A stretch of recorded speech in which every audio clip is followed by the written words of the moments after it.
Svami Vivekananda, after his Guru Ramakrishna attained Samadhi, he wanted to take his master's message to the West. So, he wants to go and do this. But he wants to seek the permission of Sharada Devi, who was Ramakrishna's wife. She said, Naren, can you give me that knife? She said, I wanted to see how you will give the knife. You may go and spread the master's message.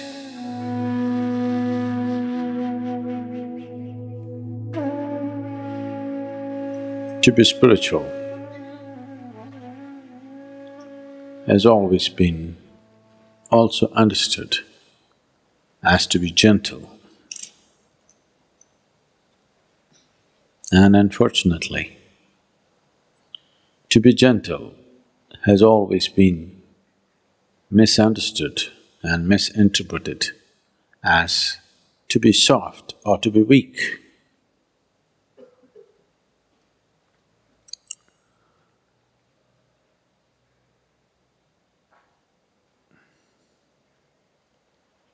The weak are gentle, not by choice,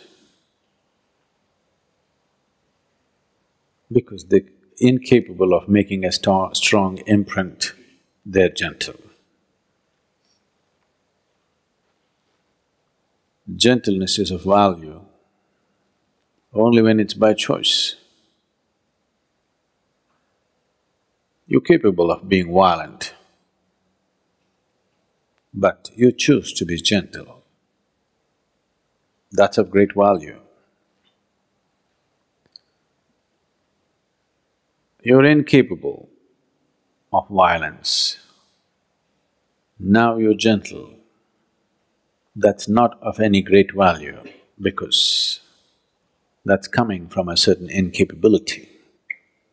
Today somebody was asking me, Sadhguru, why all the goddesses in India, always they have weapons in their hands?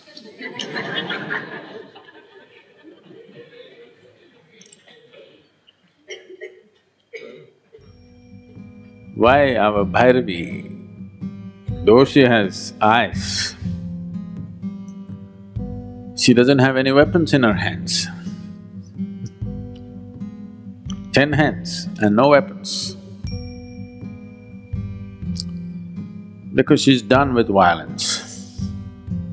You see the buffalo, Mahishasa, already conquered.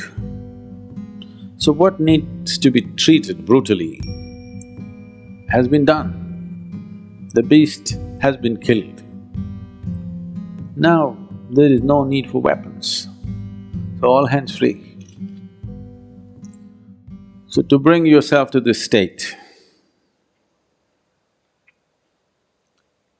intense, not in a violent manner, intense, she is intense in victory,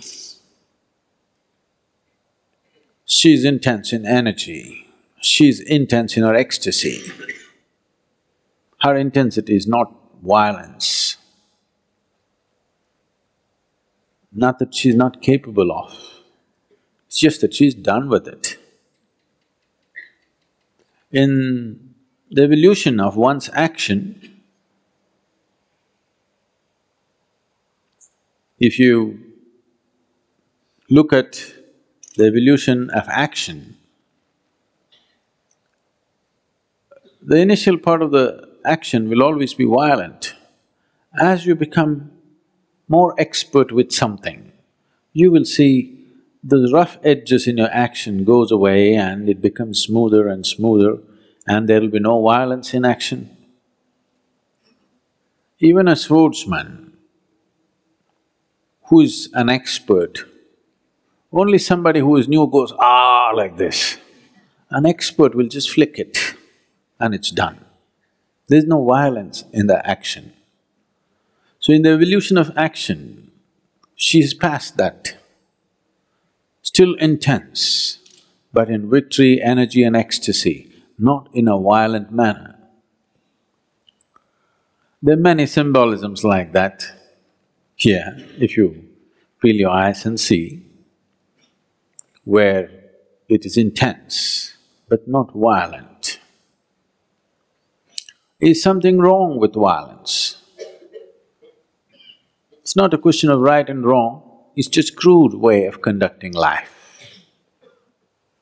If you say violence is bad, that means you will end up rejecting a part of yourself and you can never get rid of it because it'll not go. It'll come out in so many ways. People who are very peaceful on the street, violent at home, if they are not capable of physical violence, they're verbally violent, they're violent in their thought and emotion in so many ways. So rejecting violence is not going to work. Evolving violence into a more sophisticated action. The need is not for violence, the need is for intensity. The need for that intensity is always there in every human being. If you do not refine that need for intensity and manage to experience that intensity by simply sitting in meditativeness or in devotion or in love or in simply pure action, if you do not find refinement and still find intensity, violence will erupt from you in so many different ways. You may not have the courage to get into a physical fight, but it will happen in so many different ways and life turns ugly. It will enter every sphere of your life and the way you take things and keep things, you will know whether you're gentle or violent, you know. There's a very beautiful incident which happened, I must have told you a few times. Svami Vivekananda, all of you heard of Svami Vivekananda? After his Guru Ramakrishna attained samadhi, he wanted to take his master's message to the West. So, he wants to go and do this, but he wants to seek the permission of Sharada Devi, who was Ramakrishna's wife.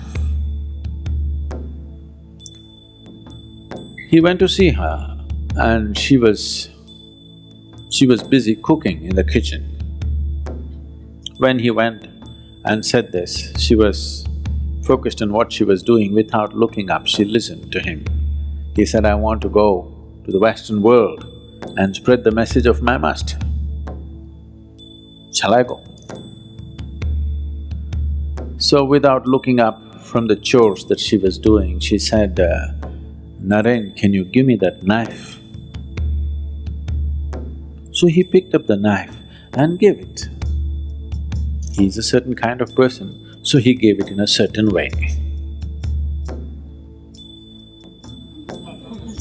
Not like that, he gave it in a certain way. She took the knife and kept it aside and she said, you may go.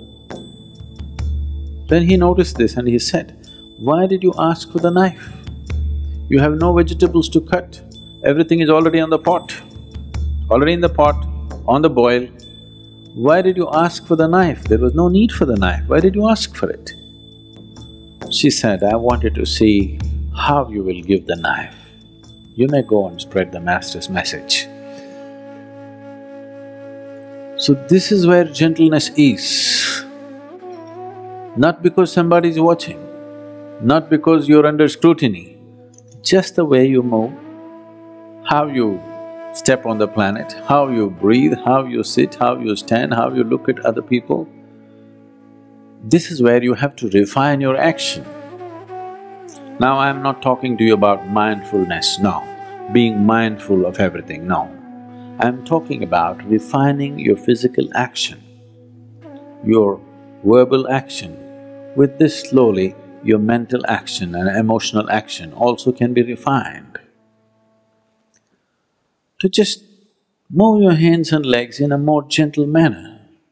This refinement can happen either because you become meditative or you consciously refine it so that you move towards meditativeness.